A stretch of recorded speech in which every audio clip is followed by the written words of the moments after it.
We're not saying you agree or disagree with any of these policies. What we're saying are that the states in 2 to 3 months have done all of these things, these blue states, right? They have set the pace. Whatever happens, regardless of who wins in the midterms, regardless of who wins the next presidential election, the pace has been set, the tone has been set, the direction has been set. We know where we are going for the most part. What we don't know is if we can continue working on soft secession, or if soft secession, the movements towards soft secession, simply hasten hard secession. Will we end up in a national divorce? America is divided because our powerful federal government pits red states against blue. We need to return power to the states and to the people by decentralizing. If that fails, we must be prepared for a peaceful national divorce or face a destructive civil war. Welcome to War, Divorce, or Federalism. America at a crossroads. What happens when states stop waiting for Washington? We are looking at the rise of soft secession, not a formal breakup, but a coordinated shift where states, especially blue states, build parallel systems and alliances that blunt, reroute, or outright replace federal policy. From public health sectors, alliances, clean car coalitions, shield laws, privacy harmonization, this is the story of a country quietly sorting itself into rival operating systems. So let's dig in. Welcome to WDF, War, Divorce, or Federalism, America at a Crossroads. So here's the thing.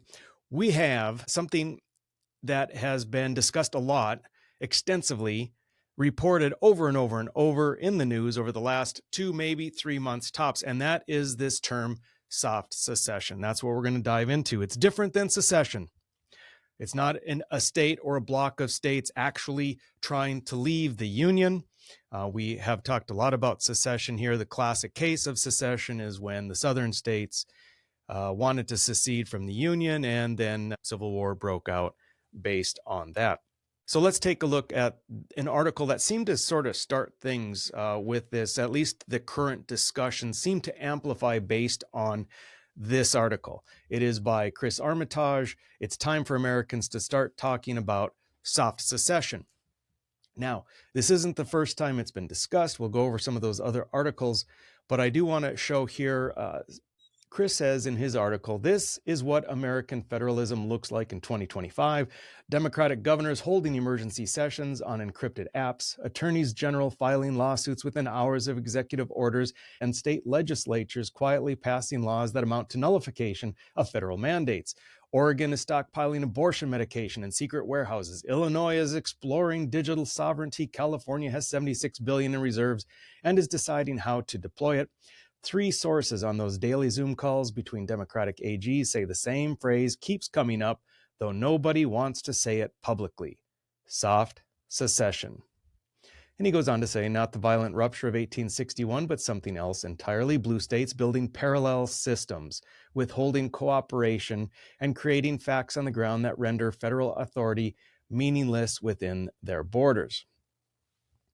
He goes on to say, Pritzker, we're talking the governor of Illinois, and his staff have been exploring how to force Apple and Google to disable location tracking for anyone crossing into Illinois for medical procedures, preventing any digital trail. So he goes on into different explanations of what he means when he's talking about this concept of soft secession. So let's look at a few of the articles that have come out real quickly here. We've got California Republic, it's time for soft secession. Another article here, a soft secession, could blue states withholding federal taxes reshape the national agenda? We'll talk about that in a moment. Another article, the soft secession House states are joining together to escape Trump's grip. Next up is from The Conversation, secession is here. States, cities, and the wealthy are already withdrawing from America. Now, interestingly, in this article, I wanted to bring something out so that we understand the motivation, the impetus for why this concept of soft secession has gained traction, and why it's not just in concept, but it's in in function, in practice, that it seems to be via the blue state governors pulling together and doing what we're going to talk about in a moment. What's their motivation? If you look here, why blue state sovereignty is essential. The truth is simple. You cannot compromise with fascism. Trump's authoritarian project is accelerating, not slowing.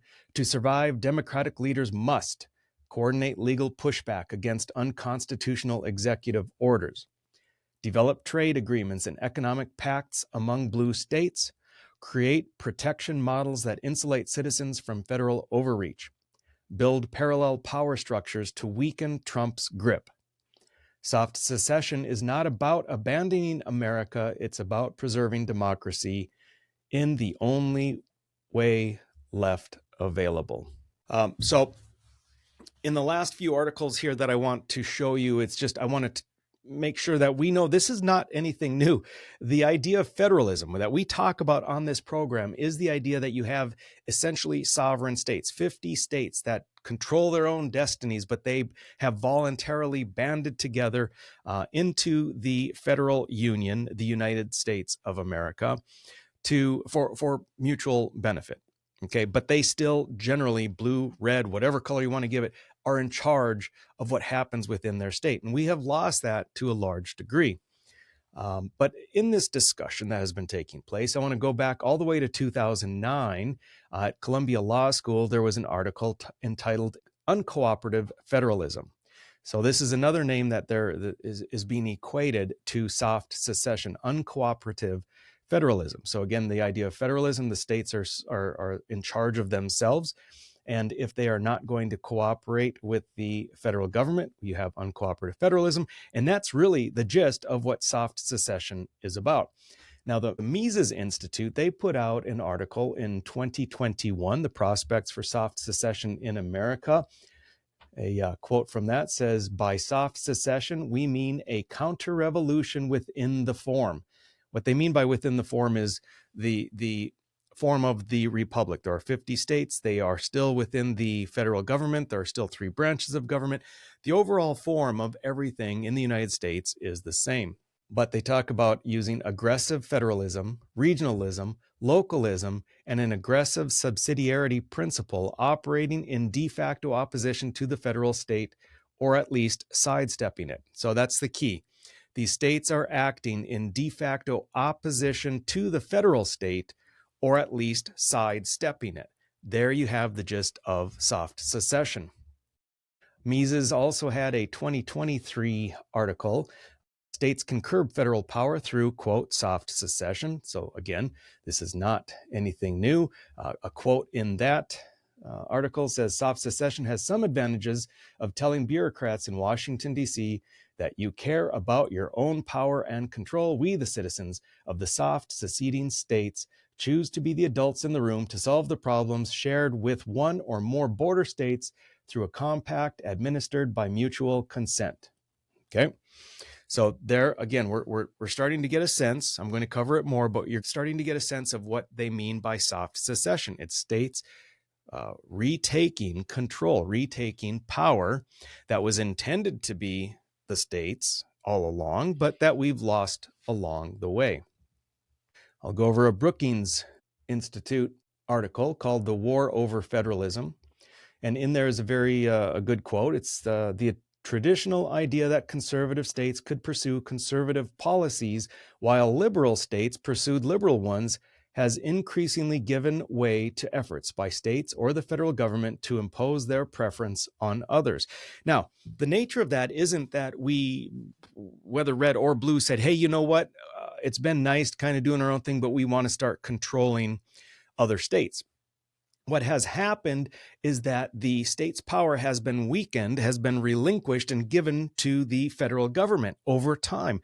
We saw it with Wilson, and then we saw it jacked again with FDR. We have lost it over the 20th century to a large degree because the states have lost their sovereignty, have lost their power, and it's been given to the federal government, which then oversees all 50 states.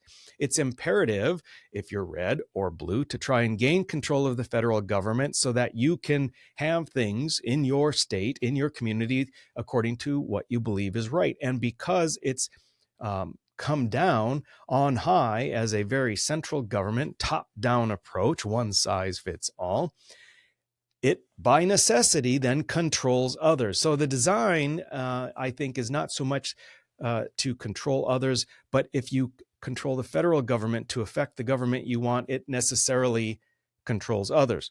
That's why we want to get back to a true federal system, decentralize, take power away from the federal government, bring it back to the states so that we don't have to control others. The Brookings article goes on to say, given the GOP's historic emphasis on states' rights, it is notable how expansive the party stance is on national prerogatives. If Trump's expansion of executive power and national authority continues, it could fundamentally reshape federal-state relations. Taken to an extreme, conflict over these issues could escalate into a financial or law enforcement equivalent of a contemporary civil war. It is a dangerous usurpation of state and local rights that may lead to a contentious confrontation. I'm going to look just a bit more into this Brookings article, because here we have a graph they bring in there, and it shows donor states. And what they mean by that is states that send in per capita more money to the federal government than they get back in the form of state grants, whether it's Medicaid, Medicare, Social Security, and any other number of things. So you see here that the New York, California, New Jersey are the top three. You also have Washington, Massachusetts within the top six. And so the idea here is that, wow, look at primarily blue states are sending in so much more money than they bring back. And if we look at the next graph in the Brookings article, it's talking about recipient states. Other articles will call them giver states and taker states. And so we've got Alabama, Arizona, South Carolina, you got Mississippi. So what they say then is it's primarily red states that are taker states.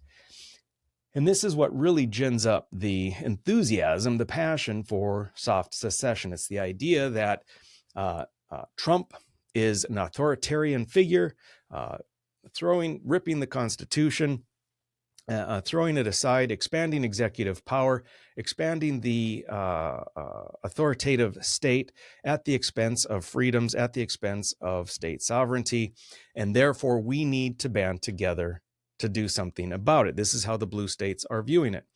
And it's very interesting, right? Because as the Brookings Institute and the Mises Institute have said, this has previously been the purview of conservatives, because conservatives have always been about states' rights. Now that the blue states, the progressives or the left, are very unhappy with what's happening nationally, they are also embracing states' rights, federalism, the 10th Amendment. So this really, in my view, is probably a good thing. It's maybe not a good thing on why they are so activated. I'm not a fan of federal overreach. I'm not a fan of expanding executive power or federal power, and certainly that's the perception of what's happening and what's activating the left to become involved. So let's talk a little bit more then about secession or soft secession. Now, you'll hear that secession is unconstitutional. If you've been listening to other episodes of this podcast, you'll know that I don't take that at face value. There has been one Supreme Court ruling that said it was unconstitutional. There's nothing about secession in the Constitution. I have a hard time just saying or accepting, yes, it's unconstitutional. The single Supreme Court ruling, Texas v. White, was extremely problematic for many, many reasons we won't go over here. But even within the Texas v. White ruling, it does permit secession so long as other states agree. Okay, so a state can secede, or a group of states can secede if the remaining states agree. Now, if that ruling were to get challenged in the Supreme Court, I think it would be overruled. It's such a horrible opinion or ruling that if it got brought back up to the Supreme Court, I think we would now have a new opinion, and that would be the Texas v. White would be thrown out. It would no longer be considered unconstitutional. So I want you to be aware of that. When they say it's unconstitutional by one Supreme Court ruling, And within that ruling, you can still secede if you have permission from the other states. Okay, so that's not out. So soft secession. What is soft secession compared to secession? So in soft secession, there is no formal breaking away. You're not starting your own country. What you're doing is saying we are going to have extreme federalism, right? Extreme decentralization. And so how can a state do that? Now, we have covered nullification or interposition. So I'm going to go over that briefly again. There are roughly 3 ways that a state or group of states can have what is in effect soft secession, as it's described now. Number 1 is nullification of federal laws. So I want to be very clear on this. I use the term nullification probably by habit, and it's not technically accurate. So there was a situation with South Carolina a couple hundred years ago, and they tried to nullify federal laws. Then so you had the resulting Kentucky resolution, Virginia resolutions, and because there was a big problem with that. The idea was that any state should be able to say no to a federal law if they disagreed with it. That was what was believed was going to be the case. However, that quickly turned around and was no longer the case. And by federal supremacy, you cannot, when the federal government passes a law, a state cannot say that it's nullified. If the federal government says that is illegal, a state cannot say, no, it's legal. See, that's not permitted. That would be true nullification. But then there's an effective or a functional nullification that's really called interposition. And we have seen that time and time again from blue states, from red states for various things. When we look at marijuana is illegal federally, but it's legal on a state level. And the way that works is that what the states say is we are not going to allow our state or local officials enforce this federal law. They're not saying that it's legal on a federal level. They're saying we're not going to enforce it. So, hey, federal government, if you want to enforce your law, you have to come in and do it yourself. Okay. Red states have done that with the Second Amendment, Second Amendment sanctuary laws. So if there's a federal gun law that's more restrictive than what a state has, and they have this interposition type of law in place, they're not saying it's legal to have X, Y, or Z, but what they're saying is we are not going to enforce this federal law. So if the federal government wants to, they have to come in and do it. And then there's other types too, where you have like the Real ID, that was delayed like 20 years because several states were banding against it. You've got immigration. You can take a look at immigration. You have on one side, Texas, for instance, really slowing down very effectively, illegal immigration through their state using their own resources.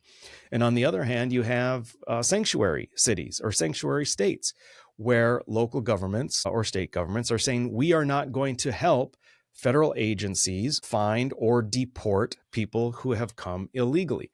That's another form of interposition, or what I guess we could call it soft nullification. Okay, so you have that aspect. That's key. That's a huge one. And that's been going on forever. In fact, I've mentioned it before, but I'll bring up again. It goes all the way back to Prigg v. Pennsylvania, 1842, Fugitive Slaves Act. So right way back then, even before the Civil War, there was this accepted understanding of the limitation of what the federal government could do and not force states to do something. So, for instance, with the Fugitive Slaves Act, to send the slaves back, the states said, we're not going to help you find these slaves. And in fact, you can't even use our local jails to hold the slaves while you're waiting to be able to take them back. And that really decreased the effectiveness of the Fugitive Slave Act. And then there was New York v. United States, Prince versus United States, Murphy versus the NCAA. These are Supreme Court cases that ruled that the federal government cannot force state legislatures to do something that will affect a federal law being enforced.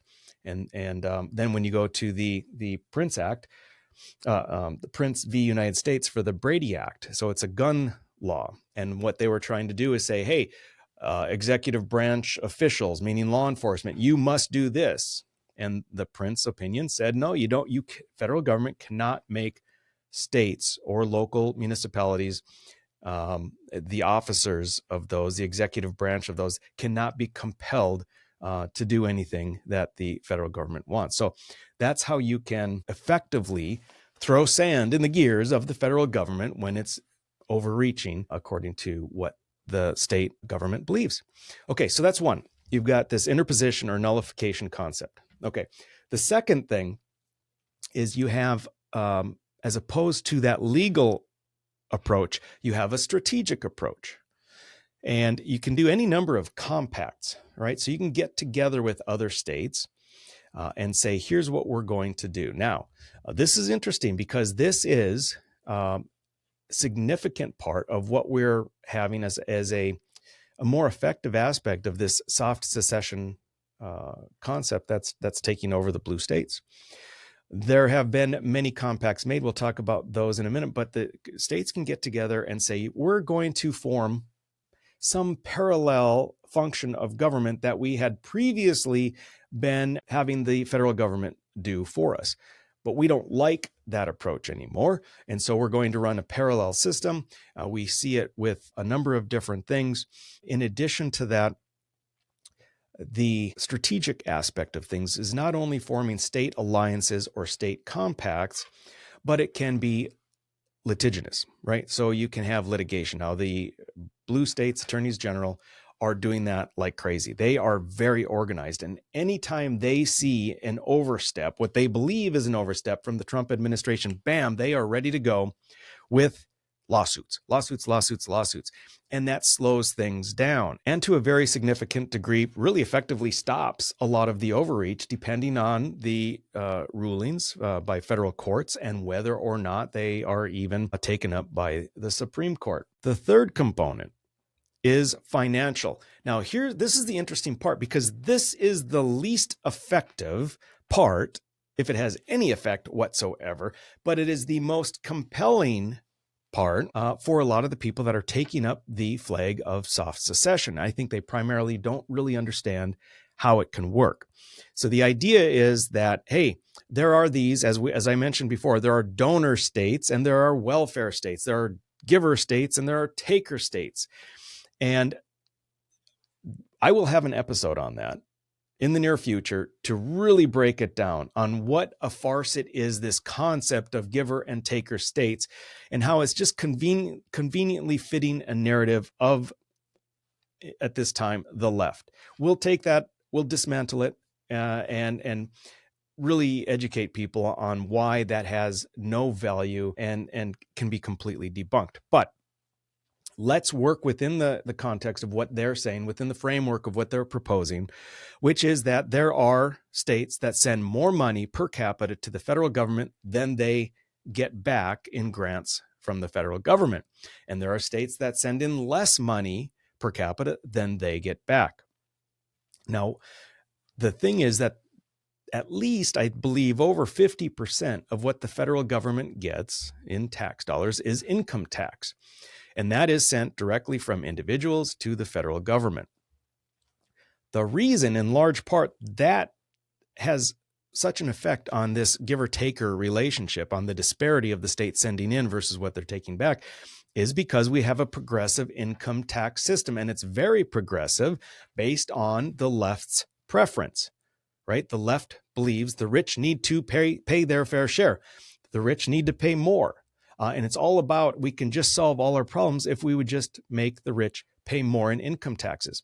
Now, it just so happens that there are a lot more rich people living in California, New York, for example, than there are in Mississippi or North Dakota. In fact, California literally has more millionaires, far more millionaires than there are men, women, and children in North Dakota, in the entire state. So if you have a lot more rich people and you have a strongly progressive income tax system, you are going to be sending more money to the federal government. And then if you have a state that is less wealthy as far as an average income, household income, you are going to then, in theory, get more money from the federal government. Now, I don't know why the left has a problem with this, because this is what they believe in. They believe in redistribution of wealth from rich people to poor people. That's what's happening on a national level. So I don't know. They don't like it in this circumstance. I'm not quite sure. But let's go back to the North Dakota-California comparison. I looked up a couple things. I just wanted to point out that North Dakota allegedly is getting $939 back per year for every man, woman, and child, more than what is sent in to the federal government. Whereas California is sending $2,000 more per person than they get back from the federal government. Again, we're gonna dismantle that whole concept, that framework, but we're working within what they claim at this time. Okay. So North Dakota, let's just round it up. North Dakota, every person in North Dakota gets $1,000 more than is sent in on average. Every Californian sends in $2,000 more than they get back on average. So the concept here of people purporting that this blue state-led soft secession with a primary focus on financial withholding of dollars is based on this idea. They go further and they say, okay, this is an example when a red state is taking more than they send and a blue state is giving more than they receive. This is, in effect, blue states subsidizing the very policies that they are opposed to and they're against. And listen, I understand. I get it. I don't want any policies that I oppose come down from the federal government, much less be under the impression that I'm subsidizing them, even more so than the people who like those policies. I get that. And so then what they say is if we secede or if we do the soft secession and hold our money back, the red states are going to collapse because they make the leap of logic that if a red state is getting more dollars than it sends in, it's relying more on those dollars. And without those dollars, they'll collapse. Okay, but take a look at this. California, what it gets back from the federal government comprises about 22% of the total revenue that California gets. So the federal government is sending 22% of everything California gets. In North Dakota, the federal government is sending 19% of everything it gets. So if you take away the federal dollars, North Dakota would lose 19% of its total revenue, but California would lose 22% of its total revenue. You see, so you can't, this isn't just it's a great hook, right? If you want to enrage some liberals, or if you want to enrage some people in blue states and say, this is enough, we need to do X, Y, or Z. We're sending money in and we are paying for these culture wars that we are so opposed to. We are paying for Donald Trump to try and take away our way of life. We are paying for Donald Trump to stamp on our liberties. There's so much more to it. Now, here's the thing. All of this discussion on financial, the problematic concept of giver and taker states, the hypocrisy of being adamantly advocating for progressive income tax policies, but then be enraged because of those same progressive income tax policies. But here's the thing. The blue states cannot, I would like it if they could. They cannot be the holders. They cannot put themselves as the middlemen of people paying their income tax to the federal government and the federal government. The state can't be in the middle. It's federal supremacy. This is where people are getting a little bit confused because people are under the impression, can a state just put itself in that position, have the taxpayer send the money to the state, and then the state sends it to the federal government, and then they act as the arbiter of, you know what, we're kind of angry at the federal government, so we're going to keep our money for ourselves. And we're going to do with that money that we would have sent to you things that we believe are good for our state. And in fact, because we are under the impression that we are givers and red states are welfare recipients, for every man, woman, and child, we're going to have actually more. So we can do so much more. We can have universal health care. We can have a 0% homeless situation. They can do all of that, right? But here's the thing. Again, the Supremacy Clause and the 16th Amendment make federal income tax a direct obligation between the citizen and Washington. States can refuse to help the IRS. They can be a little bit passive aggressive and slow down some of the payments that states actually do make, like, say, Medicaid payments. But that's not going to do anything more than just sort of slow things down. States could also pass laws to say that if anyone is cheating on their taxes, that, that state officials are not going to enforce that. But you see, that would hurt the state as well. So that's not going to work. There are two Supreme Court cases that specifically address this concept of a state being able to say, we're going to keep income tax money that individuals pay to the IRS. We're going to keep it for ourselves. We're going to spend it on ourselves. One is McCulloch versus Maryland. It's 1819, and it is evaluating the necessary and proper clause of the Constitution. And they were talking about a national bank. Chief Justice John Marshall reasoned that when Congress pursues legitimate ends within its enumerated powers, it may choose appropriate means not prohibited by the Constitution. Now, I have a problem with that statement and with that ruling, but it is what it is. The court also struck down Maryland's tax on the federal bank, announcing the state action may not impede valid federal operations, and captured in Marshall's famous line that, quote, the power to tax involves the power to destroy.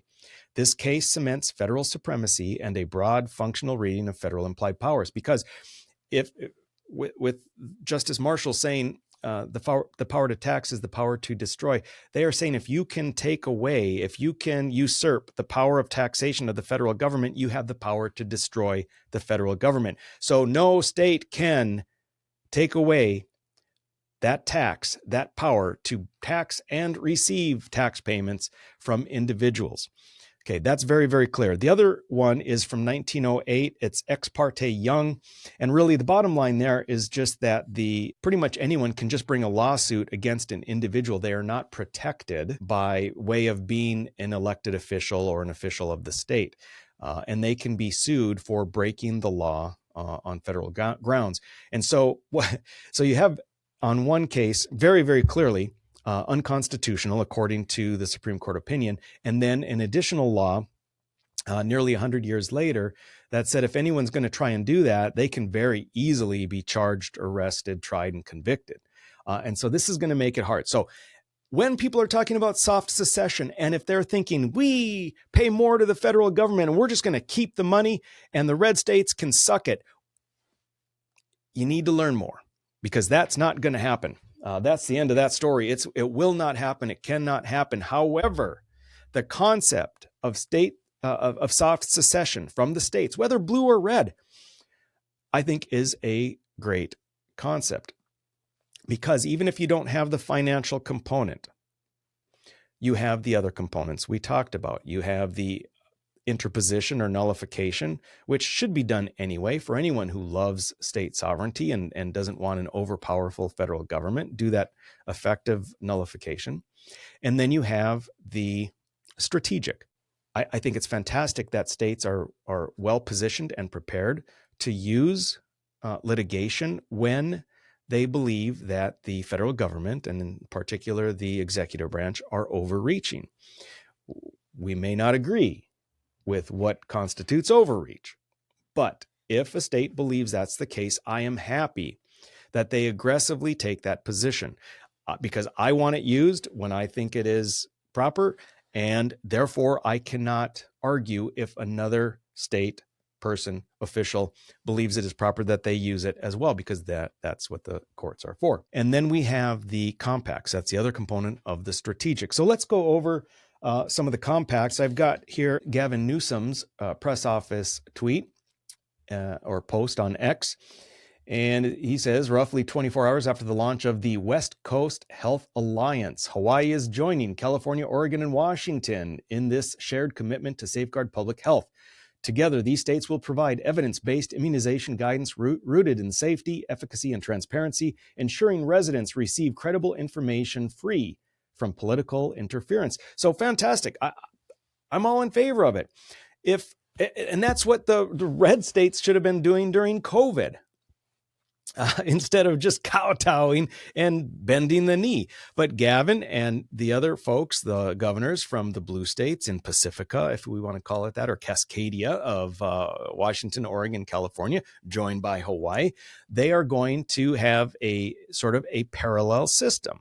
Because if they don't believe in what CDC is doing under RFK, they can try and do something that they think is better. They're not saying that what RFK is doing is illegal necessarily, but they can do their own thing, especially if it exceeds what the federal government is doing. So more power to them, more power to them. And then you see Peter Morley says 8 New England and Mid-Atlantic states have formed their own coalition to address CDC shortfalls led by RFK Jr., misinformation and lies. Maine, Vermont, Massachusetts, Rhode Island, Connecticut, New Jersey, New York, and Pennsylvania are all joined together. So there you have a coalition, an alliance, a compact. And we can get into the details of what constitutes a compact and whether the Congress must approve it or not. But there are ways to kind of get around it, especially if it's not dealing specifically with money and if it is voluntary association. And this obviously is. So more power to them. Now, you've got the Governor's Public Health Alliance, GPHA, right? And you have the West Coast Health Alliance, WCHA. I'm excited about this, folks. I don't know about you, but I think this is fantastic. But there are also climate and electric vehicle coalitions. So they can have standards that exceed the federal government. They can, if they think the federal government is too lax or not addressing something, they can address it on their own. Wisconsin, Hawaii, 13 other states have this block of states where they are dealing with climate change to the degree they think they should, and electric vehicles. There are also, this is kind of a newer thing, there reproductive health, aka abortion, reproductive health shield regimes. And so there are, to try and get around what's been happening in the red states where they're more pro-life and making abortion illegal. The blue states are trying to make sure that no one is impeded if they want to come to their state and have the privacy and so on and so forth to do that. And then we have another privacy harmonization. So anything with privacy from the federal government, right? Put a block there so the federal government can't know everything. Hello, NSA. I'm all in favor of that. So these are things that blue states are doing right now. They're doing some of the nullification stuff. Obvious example is the sanctuary cities and states. Now they're doing a lot of the compact and alliance type of things, which is fantastic. This is how we're going to see things move, folks. And a person might say, well, what about red states? What are red states going to do? Now, listen, there's a lot red states can do with these compacts. Border security and migrant processing compact. That would be a fantastic one. You could see Texas, Florida, Arizona, Oklahoma, even Tennessee get in there. Critical energy and grid reliability. Hello, red states. A lot of energy in those states. If you have a compact for grid reliability, critical energy, very easy. You've got pro-work, tax, and family policy. I mean, you could be talking about homeschooling here. You could be doing various things to create a beneficial tax environment for young families to come. Medical freedom. There's a lot there. You could form a compact with that. Second Amendment, it's already in place, but you could start to work together with other states. Anti-ESG, again, that's been in process, but you can form coalitions, compacts, alliances. Election administrative resilience, state digital ID, privacy first. There's so many things you can do with all of that. And then the last thing, pro-industry environmental permitting contract. I mean, this is not red versus blue in my mind. This is states versus federal government. If you have a firm belief that certain policies are good for society, good for your state and your communities, you should be able to pursue those. Someone may think other policies that seem to be diametrically opposed are best for them, for their state, for their communities. They should be able to pursue those. That's what soft secession is all about. So I'm in favor of it. Now you'll see I'm going to play a little clip here. Governors in blue states are quietly exploring a novel legal theory to resist Donald Trump, and if they're successful, it could change the balance of power in the Constitution forever. This is an attorney who's excited. She read the article some couple months ago about Let's Talk About Soft Secession. I'm Cheyenne. I'm an attorney that works in government and politics, so let me break it down for you. The term soft secession is becoming more common among Democratic governors and attorneys general across the country. Formal secession is unconstitutional, and that would be a state breaking off and no longer being a part of the United States government. So she said it's unconstitutional. We covered that. You may say it's unconstitutional based on that one Supreme Court ruling, but even within that ruling, if you have permission from the other states, it is constitutional. And mostly has to do with wealthy blue states withholding their resources and money from a hostile federal government. If Democratic governors are able to do this, it would massively derail Donald Trump and his agenda. That's because on average, blue states are what's known as giver states, meaning they give far more to the federal government in tax income than they receive back in federal investment. On the other hand, most red states are known as taker states because they are reliant on the money that the federal government is able to dole out from wealthier blue states. So I want to point out again, now she is under the impression that soft secession is the financial component where states can keep all their money and not give it to the federal government. The problem is she's absolutely wrong. Yes, if they could do that, that would be the most powerful tool that they could ever have. It would completely derail Donald Trump, and it would completely derail any president going forward based on how much power the federal government has now. The problem is that can't happen. No matter how much she or I would like it to happen, that's not really part of it. That's the exciting part. Unfortunately, it's fantasy.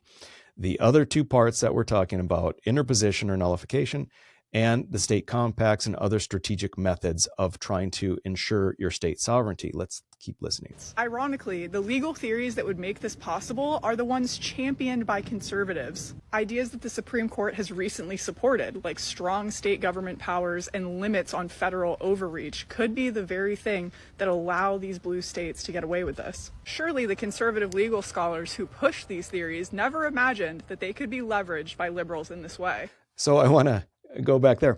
I'm not sure why the it's not just this particular social media attorney person, but I hear a lot of snark, like oh, this is conservative justices. We're trying to make this doctrine of state sovereignty and strong 10th Amendment, and now it's going to bite them in the butt. And I don't think they really understand the justices, the conservatives that were advocating for state sovereignty, for 10th Amendment, for a weaker federal government. We're not doing so because it benefited conservatives specifically, but because they believed it was the best form of government, that a top-down, one-size-all approach is not the best, that a government 1,000 miles away from you is not going to be able to address your needs nearly as well as your own state. So it's very much like a us versus them, a gotcha kind of moment. I see that a lot. I support the blue state secession because I think it's good for red states. I think it's good for blue states. It's good for all states. It's good for all people. This soft secession idea. Remember, on war, divorce, or federalism, I have said many times, the best possible outcome is if we could truly get back to a federal system, a decentralized system. So I'm all in favor of this. And if this doesn't work, then we would be looking at secession or national divorce, a true hard secession, national divorce. And if that is not something that can work, or if we haven't prepared for that, we will end up in a civil war. It'll happen. Let's keep listening. The legal research here is still ongoing because we genuinely do not know how far this theory will go. Could a state like California retreat from all federal funding, keep their own resources, and essentially become sovereign? The truth is, we won't really know until a Democratic governor feels bold enough to try this out and we see what happens in court. Well, she says we don't know what will happen until it's tried out. I mean, we do know what will happen. The people that do it will be arrested. I mean, I was excited when I first heard about soft secession, and even this was one of the very first things I saw was this gal's video. I was excited and started researching it, but was quickly slapped down that this is a possibility in any sense. So I'm not sure if a lot of these folks just aren't looking into it at all, or if they are, sort of ignoring cold hard facts. So I think we've covered what soft secession is. We've covered what I would say 3 main components of it, one of which is the most exciting, but the least possible. Frankly, I think that the others are very, very exciting. I believe that this is going to continue. This is not limited to a Trump situation. I want you to consider for a moment the next presidential election. Let's say J.D. Vance wins or Ron DeSantis wins. Although their styles are entirely different, they are going to be very consistent with some of the policies of President Trump. And the left, the blue states, are going to be further entrenched in what they believe they must do to retain their advocacy for themselves and their states. And they're going to double down and triple down on this idea of soft secession, of throwing sand in the gears of federal government, of being litigious, of nullifying or interposing with federal laws that they don't believe in, and of forming compacts and alliances. On the other hand, we had the 4 years of Joe Biden, and you saw from Obama to Trump to then back to Biden on the left, you saw the red states, the people, the conservatives in the red states, become very quickly agitated and moving toward things like soft secession, nullification, talk of national divorce. I commend and I have a sense of gratitude for the blue governors who have been so animated by their concern, their fear, their hatred for Donald Trump and the administration, that they are laying the groundwork. Because if we get Gavin Newsom or any other of the Democrat candidates to be president, you will see then a resurgence of the people in red states that are going to pick up where the blue states left off. And this will continue. This is the divergence, folks. This, you are seeing in real time the splitting of the United States. And it may end up, and I hope it ends up, where we have coalitions of states that are doing their own thing voluntarily, not from a one-size-all top-down approach. That would be the best. That would be the healthiest. That would enable us to be the most free peoples we can possibly be. We can stop worrying about trying to control each other. We can stop hating each other. We can live like we want to live. And if our state isn't passing down the policies that we think are correct, we can just move over to one of the states in the other coalition. It'll be that easy. So let's zoom out a little bit here. In only 2 months, we have seen a national public health alliance of blue governors. We've seen various regional alliances for vaccine recommendations. We've seen mandates be questioned or further double down on for electric vehicles and climate change related policies. We've seen shield regimes come in to effectively negate any negative effect from the federal government on the availability of abortions. Again, we're not saying you agree or disagree with any of these policies. What we're saying are that the states in 2 to 3 months have done all of these things, these blue states, right? They have set the pace. Whatever happens, regardless of who wins in the midterms, regardless of who wins the next presidential election, the pace has been set, the tone has been set, the direction has been set. We know where we are going for the most part. What we don't know is if we can continue working on soft secession, or if soft secession, the movements towards soft secession, simply hasten hard secession. Will we end up in a national divorce? You don't need a formal secession to live in a different country. You just need enough state houses moving in the same direction. The blue states have shown us exactly how to do that. With alliances, compacts, interposition, and nullification, they reroute governance from Washington and bring it back to a federal level where that is written by the states to impose upon no one but themselves. That's what our founding fathers envisioned. That's what I see for our future. Thanks for listening.